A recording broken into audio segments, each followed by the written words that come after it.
ഏതായാലും ആ റിപ്പോർട്ട് സമർപ്പിച്ചു എന്ന കൈരളി ന്യൂസിൻ്റെ വാർത്തയെ അതിലെ വിശദാംശങ്ങളൊക്കെ കൈരളി ന്യൂസ് റിപ്പോർട്ട് ചെയ്തു.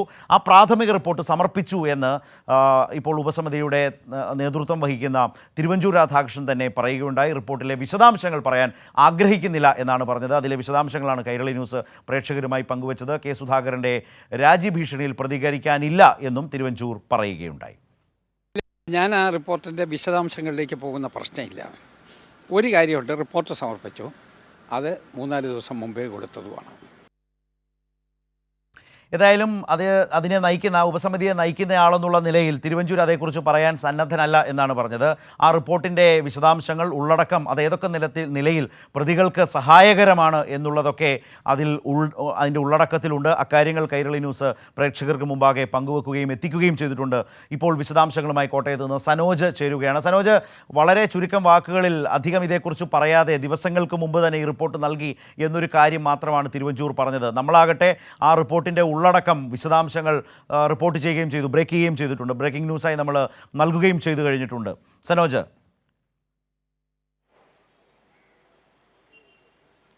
തീർച്ചയായിട്ടും ശരത്ത് സൂചിപ്പിച്ചതുപോലെ തന്നെ പുറത്തു പറയാൻ പറ്റാത്ത എന്തൊക്കെയോ കാര്യങ്ങൾ റിപ്പോർട്ടിലുണ്ട് എന്ന തിരുവഞ്ചൂർ രാധാകൃഷ്ണൻ്റെ വാക്കുകളിലൂടെ വ്യക്തമാണ്. അച്ചടക്ക സമിതിയുടെ ചെയർമാൻ കൂടിയാണ് തിരുവഞ്ചൂർ രാധാകൃഷ്ണൻ. MN വിജയൻ്റെ കുടുംബം ആത്മഹത്യ ചെയ്തതുമായി ബന്ധപ്പെട്ടുകൊണ്ട് വേദനയിൽ നിൽക്കുമ്പോൾ ആ കുടുംബത്തെ സന്ദർശിക്കുകയും അതിൻ്റെ ഒരു ദൂതൻ എന്ന നിലയിൽ ആ വീട്ടിൽ പോവുകയും ചെയ്ത ഒരാൾ കൂടിയാണ് തിരുവഞ്ചൂർ രാധാകൃഷ്ണൻ. അതുകൊണ്ട് തന്നെ തിരുവഞ്ചൂർ രാധാകൃഷ്ണൻ അച്ചടക്ക സമിതിയുടെ ചെയർമാൻ എന്ന നിലയിൽ അദ്ദേഹത്തിൻ്റെ വാക്കുകൾക്ക് ഏറെ പ്രസക്തിയുണ്ട്. ഈ റിപ്പോർട്ടുമായി ബന്ധപ്പെട്ടുകൊണ്ട് കൂടുതൽ കാര്യങ്ങളെക്കുറിച്ച് പ്രതികരിക്കാൻ താനില്ല. ആ റിപ്പോർട്ട് സമർപ്പിച്ചു എന്നുള്ള കാര്യമാണ് അദ്ദേഹം വ്യക്തമാക്കിയത്. നമ്മുടെ വാർത്ത ശരിവയ്ക്കുന്ന തരത്തിലുള്ള ഒരു പ്രതികരണമാണ് അദ്ദേഹത്തിൻ്റെ ഭാഗത്തു നിന്നും ഉണ്ടായിട്ടുള്ളത്. എന്നാൽ ആ റിപ്പോർട്ടിൻ്റെ ഉള്ളടക്കത്തെക്കുറിച്ച് പ്രതിപാദിക്കാൻ അദ്ദേഹം തയ്യാറായിട്ടില്ല. കാരണം നമ്മൾ പറഞ്ഞ അല്ലെങ്കിൽ നമ്മൾ പുറത്തുവിട്ട വാർത്തയിലെ കാര്യങ്ങൾ വസ്തുതാപരമാണ് എന്നുള്ളതാണ് ഇദ്ദേഹത്തിൻ്റെ വാക്കുകളോട് വ്യക്തമാവുന്നത്. കാരണം അത്രത്തോളം ഗൗരവമായ കാര്യങ്ങൾ ഈ റിപ്പോർട്ടിലുണ്ട്. അത് പുറത്തു പറയാൻ പക്ഷേ കോൺഗ്രസ് നേതാവ് കൂടിയായിട്ടുള്ള തിരുവഞ്ചൂർ രാധാകൃഷ്ണൻ തയ്യാറായില്ല എന്നതും ഏറെ ശ്രദ്ധേയമാണ്. ശരത്ത്, ശരി സനോജ്, ഒത്തുപോകാത്ത പ്രാഥമികമായ പരിശോധനയിൽ ഒത്തുപോകാത്ത നിഗമനങ്ങളാണോ KPCC ഉപസമിതി നടത്തിയിട്ടുള്ളത് എന്നത് പ്രധാനമാണ്. ഒരേ സമയം പ്രതികളെ സംരക്ഷിക്കുക, അതേസമയം ആ കുടുംബത്തിൻ്റെ പരാതി ന്യായമാണെന്ന് പറയുക. ഈ പ്രതികളായി വന്നവരെക്കുറിച്ചാണ് ആ കുടുംബത്തിൻ്റെ ഗുരുതരമായ ആരോപണവും പരാതിയും. അതിനേറ്റവും പ്രധാന തെളിവായി നിൽക്കുന്നത് വിജയൻ്റെ തന്നെ DCC ട്രഷററായ വിജയൻ്റെ തന്നെ ആത്മഹത്യാക്കുറിപ്പാണ്. ആത്മഹത്യാക്കുറിപ്പിലാണ് ഈ പ്രതികളെക്കുറിച്ച് പരാമർശമുള്ളത്. വയനാട്ടിലെ കോൺഗ്രസ് നേതാക്കളായിട്ടുള്ള 3 പേരെക്കുറിച്ച്. അതിലൊരാൾ MLA ആണ് IC ബാലകൃഷ്ണൻ, മറ്റൊരാൾ DCC പ്രസിഡൻ്റാണ് ND അപ്പച്ചൻ, മറ്റൊരാൾ കോൺഗ്രസ് നേതാവ് ഗോപിനാഥനാണ്. അപ്പോൾ ഇവർക്കെതിരായിട്ടാണ് ആ കുടുംബത്തിൻ്റെ വലിയ പരാതി. ഇവരൊക്കെയാണ് യഥാർത്ഥത്തിൽ ആ കുടുംബത്തിൻ്റെ നാഥനായിട്ടുള്ള DCC ട്രഷററായി വിജയൻ്റെ ആത്മഹത്യയ്ക്കും അദ്ദേഹത്തിൻ്റെ മകൻ്റെ മരണത്തിനുമൊക്കെ ഇടയാക്കിയത് എന്നാണ് ആ കുടുംബം ഉറച്ചു വിശ്വസിക്കുന്നത്. ആ കുടുംബത്തിന് വലിയ സാമ്പത്തിക നഷ്ടമുണ്ടാക്കുന്ന നിലയിലേക്ക് അവരെ ചതിച്ചത്, വഞ്ചിച്ചത് ഈ നേതാക്കളാണ് എന്നുള്ള ഒരു പ്രശ്നമാണ് ആ കുടുംബത്തിനുള്ളത്. അത് ന്യായമാണെന്ന് പറയുന്ന ഉപസമിതി എങ്ങനെയാണ് അതിന് ആധാരമായി നിൽക്കുന്ന ആളുകളെ, പ്രത്യേകിച്ച് കേസ് അന്വേഷിച്ചുകൊണ്ടിരിക്കുന്നത് അന്വേഷണ സംഘമാണ്, കോടതി ഇടപെട്ട കേസാണ്.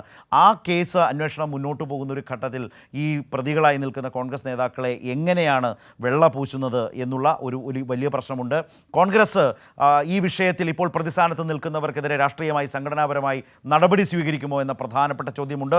ഈ നേരം വരെയും കോൺഗ്രസ് അത് ചെയ്തിട്ടില്ല എന്ന് മാത്രമല്ല, IC ബാലകൃഷ്ണൻ അടക്കമുള്ള പ്രതികൾക്ക് വേണ്ടി രാഷ്ട്രീയ വിശദീകരണ യോഗം നടത്തിയ പാർട്ടിയായി കോൺഗ്രസ് വയനാട്ടിൽ ഇപ്പോൾ നിൽക്കുകയാണ്. മാത്രമല്ല, ഗുരുതരമായ നിരവധി വിവരങ്ങൾ ഇതുമായി ബന്ധപ്പെട്ട് കൈരളി ന്യൂസ് പുറത്തു കൊണ്ടുവന്നിരുന്നു. അതിലൊന്ന് വയനാട്ടിലെ MP പ്രിയങ്ക ഗാന്ധിയുടെ ഓഫീസിലെ അംഗം, അതുപോലെ തന്നെ മുൻ MP രാഹുൽ ഗാന്ധിയുടെ ഓഫീസിലെ അംഗം, ഇവരുടെയൊക്കെ ഈ ഇടപാടുകളുമായി ബന്ധപ്പെട്ട അറിവിനെക്കുറിച്ചൊക്കെ ആ ആത്മഹത്യാക്കുറിപ്പിലുണ്ട്.